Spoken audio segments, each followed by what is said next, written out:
émotions, il n'y en a pas un pour attraper l'autre, c'est qu'on entre dans la zone grise et floue, mais néanmoins intense, du trouble schizoaffectif.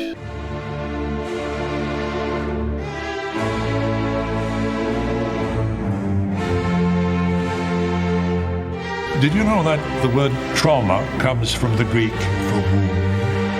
And what is the German word for grief? Traum. Ein Traum. Wounds can create monsters, and you are wounded, Marshall.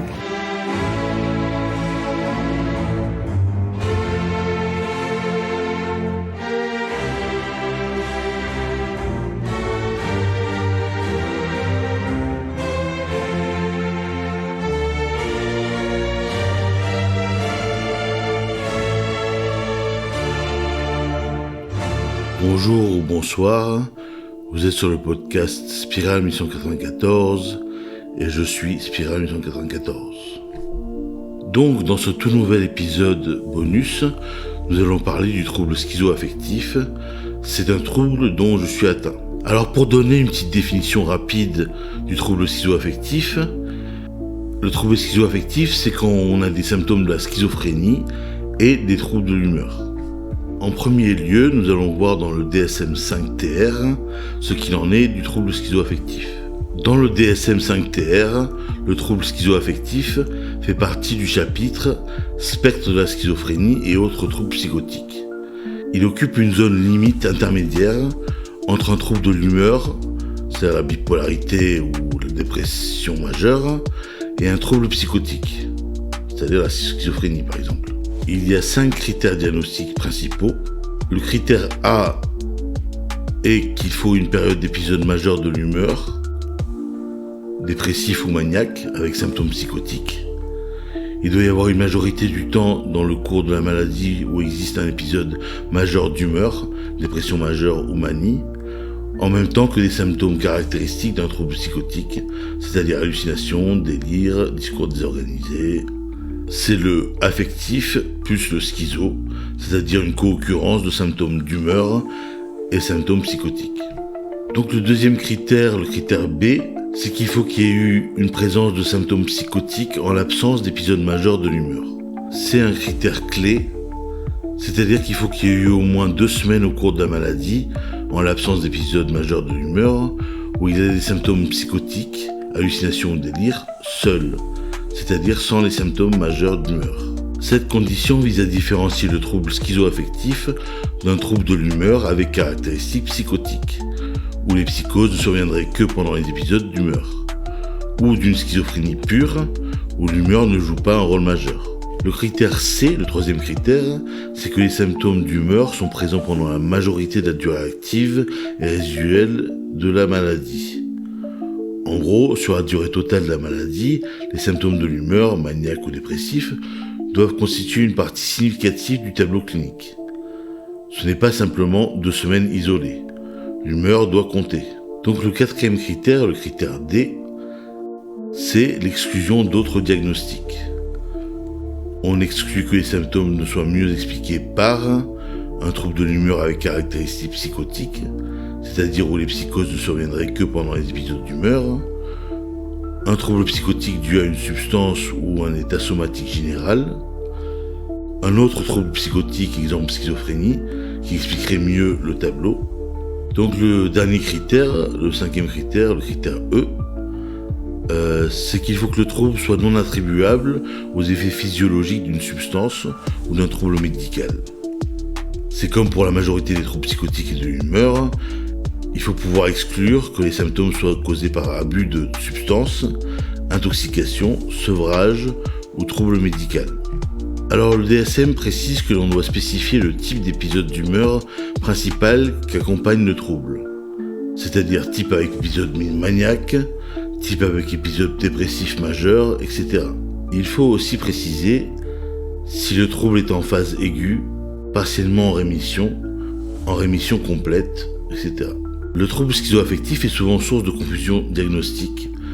Il faut vraiment documenter la durée des phases d'humeur par rapport aux phases où seules les psychoses sont présentes.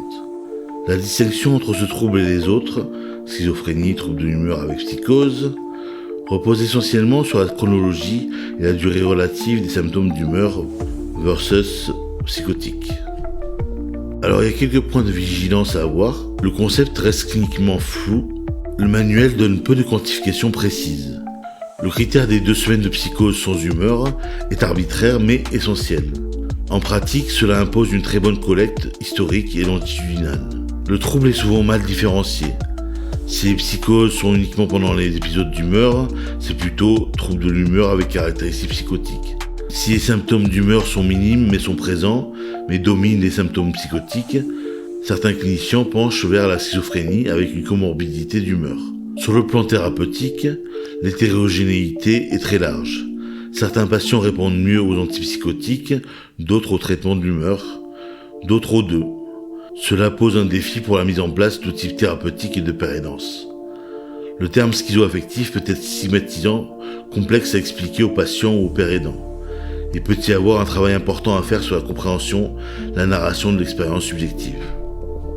Donc passons maintenant au livre de Barlow et Durand de psychopathologie intégrative. Dans le chapitre sur les troubles psychotiques, il est mentionné que ce trouble est rare. L'édition indique une prévalence autour de 0,3%, selon certaines études citées. Quant aux facteurs causaux et modèles explicatifs, Barlow et Durand adoptent une perspective biopsychosociale.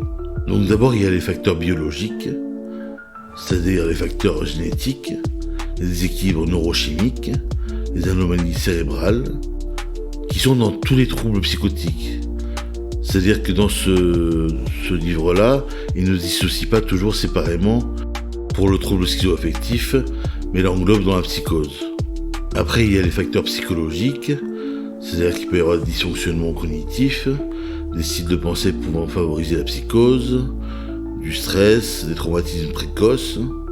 Après, il y a les causes sociales, c'est-à-dire le milieu familial, les facteurs de stress, l'isolement social, l'effet de stigmatisation, etc. Dans ce livre, il note que la recherche spécifique sur la schizoaffectivité est moins abondante que pour la schizophrénie ou le trouble bipolaire, ce qui rend les conclusions moins solides. Donc, ce qui est pour des différentes trajectoires et des pronostics, le livre indique que le pronostic du trouble schizoaffectif est meilleur que celui de la schizophrénie pure, mais moins bon que celui des troubles de l'humeur seuls. Il met l'accent sur le fait qu'une récupération complète est rare, mais des améliorations sont possibles avec des traitements combinés, c'est-à-dire antipsychotiques, stabilisateurs de l'humeur, et intervention psychosociale. Le livre insiste également sur l'importance d'une intervention précoce, d'un suivi à long terme et d'un soutien global, c'est-à-dire réhabilitation psychosociale, soutien familial, gestion de la médication. Alors dernièrement, au niveau du traitement, il faut, comme on l'a déjà dit, une approche combinée, antipsychotique pour le volet psychotique, plus traitement des troubles de l'humeur, avec antidépresseurs ou stabilisateurs selon l'épisode. Il faut aussi des interventions psychosociales, c'est-à-dire thérapie cognitivo-comportementale, psychoéducation, réhabilitation, soutien familial, pérédance. Le livre rappelle que l'adhérence au traitement est un enjeu majeur, de même que la gestion des effets secondaires. Donc voilà, nous avons fini avec cet épisode. Rappelez-vous juste que le trouble schizoaffectif, c'est les symptômes de la schizophrénie, c'est-à-dire hallucinations, voix, délire, tout ça, et des symptômes des troubles de l'humeur, voilà. Manie, dépression, voilà. Alors évidemment, si vous avez une souffrance quelconque ou un trouble psychique, il faut continuer à prendre son traitement, continuer à voir son psychiatre et continuer à voir son psychothérapeute. Si vous avez une souffrance quelconque ou un trouble psychique et que vous n'avez entamé aucune démarche pour y remédier, allez consulter un psychiatre, un psychothérapeute et prenez le traitement qu'ils vous donneront. Pour des épisodes futurs, soyez libres de nous proposer dans vos commentaires des thèmes qui vous intéressent ou qui vous touchent particulièrement, des idées de podcast ou comment faire évoluer les choses. Le mois prochain, l'épisode sera encore sur de la philosophie. Ce sera une tentative de tirer de la dialectique existentialisme, non-existentialisme et post-existentialisme une synthèse, une philosophie hors sol. Non pas qu'elle ne vienne de nulle part, mais qu'elle s'applique au plus grand nombre, qu'elle n'intéresse pas que moi ou mon époque. N'oubliez pas de faire un tour et de partager mon site internet spiral894.fr où vous pouvez y trouver mon livre, qui est un livre sur mon expérience de la maladie mentale, mais un livre thérapeutique qui apporte de l'optimisme là où tout semble perdu. Le livre est aussi en vente sur KDP Amazon et bientôt sur TikTok Shop Vendeur. Vous pouvez trouver tous les liens concernant les réseaux et le podcast sur la description. N'oubliez pas d'évaluer le podcast à l'aide des étoiles.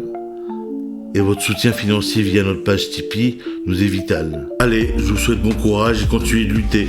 Ciao ciao.